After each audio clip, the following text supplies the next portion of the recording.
Hey guys, hope everyone's well. It's your boy M.K.S back here with the second part of 4 videos for my plans for next week and beyond each Monday. As I've said before, I love to do different things on different days for anyone who hasn't, for anyone who's seen my previous videos, but for any new people who might be watching, hopefully I'll get some new people watching. Welcome. Hope you'll enjoy yourself. I'd be happy. That's the main thing, of course. And hopefully I will bring some joy somehow and find something fun or exciting or interesting to say. Hopefully someone out there will enjoy my quirky mind or way of thinking. So I don't want this video to be too long. I think that last one I did not too bad. I got it down to about just over 10 minutes, so wasn't that great, but in terms of time, but I did my best anyway. So I know I talked about this idea of Maury the Mouse, a story for children, family-friendly story and all that kind of thing.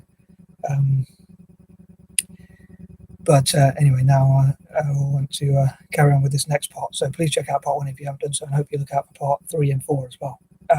Peace and love, as I say. So number 11, I talked before about how I like alliteration, so like things that begin with M, and sometimes I've not really got around to doing this so far, and I've thought about it for so long that if I could get like a dictionary and look at dictionary corner, like look at different words that begin with M or things like, I know some I can think of off the top of my head, like I think of miscellaneous Mondays, movies, music, things I've talked about. And because I'm focusing on Asia, I wish to everything I do over these few months, I wish to focus on Asia as much as possible and have some sort of link to Asia, so like Asian music, Asian movies, whether that be romance or horror or whatever else in between. So to promote those things, excuse me, generally speaking, and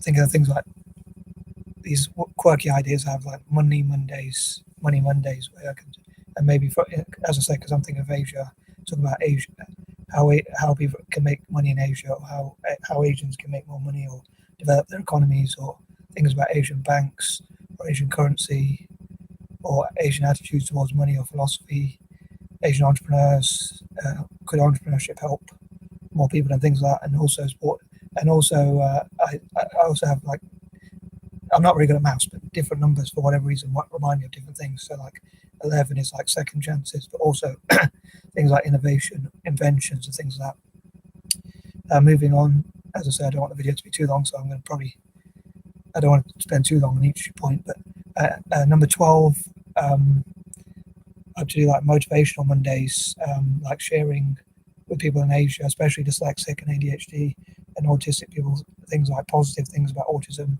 dyslexia, ADHD, and so forth, positive strengths of those conditions and how they can work together, and different ideas and suggestions from people with dyslexia or ADHD who have done well, like entrepreneurs or the late Stephen J. Cannell, who wrote the A-Team, and I wish to raise awareness of dyslexia generally. And he's got a few videos about how to, or he obviously went in the past. There's a few videos under his name which are about how to, like, advice for parents and things like that. So I hope to share. And even people like Charles Schwab, who's a billionaire, he has advice or stories about being dyslexic, and he's set up his own foundations and all sorts.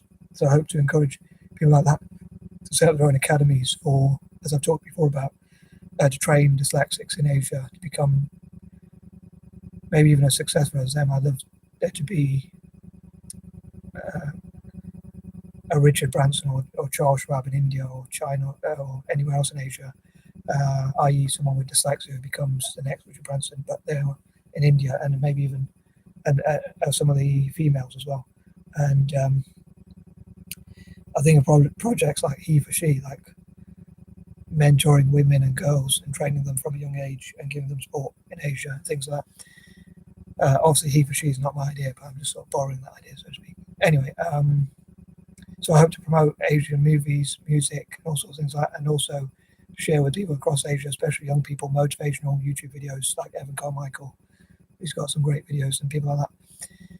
And as many motivational YouTube channels as possible. If you can share any of the link, actually, I really appreciate it. And also people sharing with people in Asia, and also hashtag mentor for Asia, where financially successful people, especially with dyslexia, and those who are charitable, can go to parts of Asia and support dyslexics or people with ADHD or autism, and also people from slums and orphanages and things like that.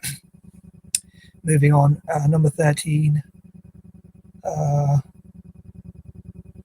As I often say, 13 is like a number I see as unlucky, but I hope to think of or find out more about Asian creepypastas and urban legends, scary horror movies, and also perhaps, dare I say, some of the negative things about Asia as well. So some sort of balance. Although I'm wishing to support Asia, I'm also wishing to look at the negative side, the good, the bad, and the ugly, as I say. Number 14, I hope for people from Asia to network together to look at how they can avoid some of the negative things and seek opportunities where threats or challenges lie, so they can lots of people probably, if they know what they're doing, they can probably make money, even, or especially even like in recessions or when things like COVID happens and things like that.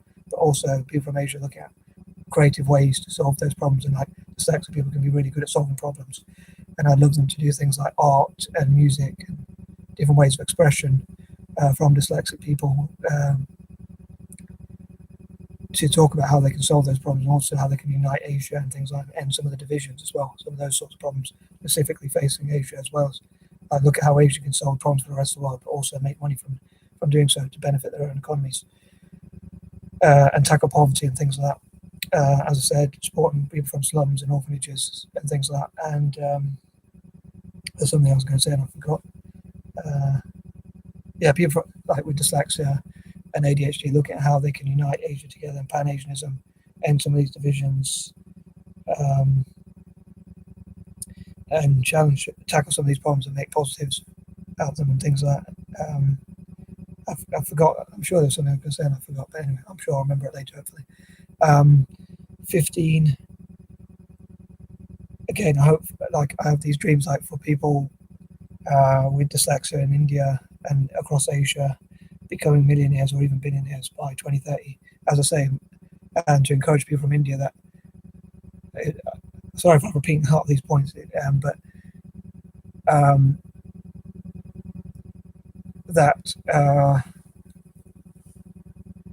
as I say, next week I'm hoping to do videos that are not in this form, but people from what if a young dyslexic kid in an Indian classroom might not be the best academically, but he could still be next Richard Branson or Charles Schwab or people like that. Gary Conn, or I don't know how to pronounce his name, but who worked in Wall Street, who's dyslexic. And some dyslexic people can be good at maths as well, and things like that. But yeah, so I also hope to hear from Asian dreams, because they might. Obviously, not everyone wants to make money, so some of them might want to be to go into other areas which might still make money, but they might not want to be in business, so they might have other dreams. So I'd love to hear what their dreams are. And 16, again, people with neurodiverse conditions like dyslexia, autism, ADHD, and so forth.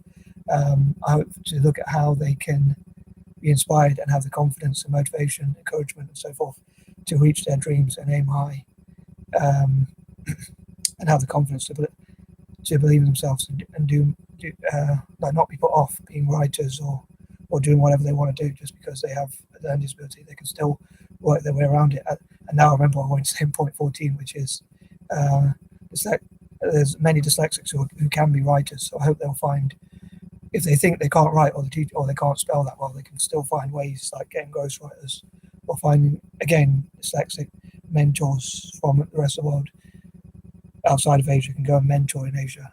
And some of them are writers as well, so they can help writers or help people to become writers.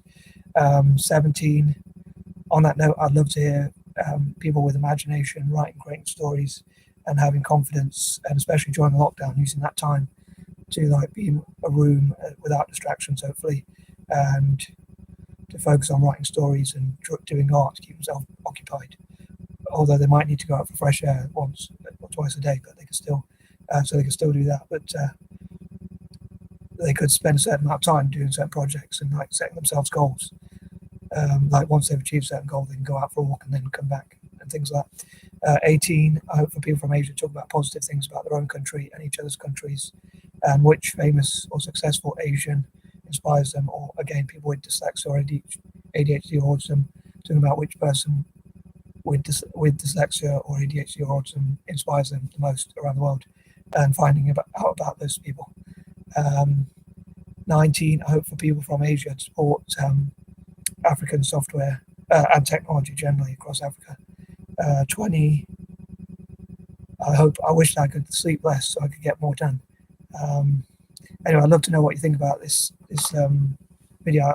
I know I'm struggling to sort of break away from a habit of saying the same things with certain numbers because they remind me of certain things. So I'm trying to mix it up a bit if I can. I hope I'm doing at least a half decent job. Anyway, I'd love to know what your thoughts are, or any ideas or suggestions, or anything you can think of. Peace and love.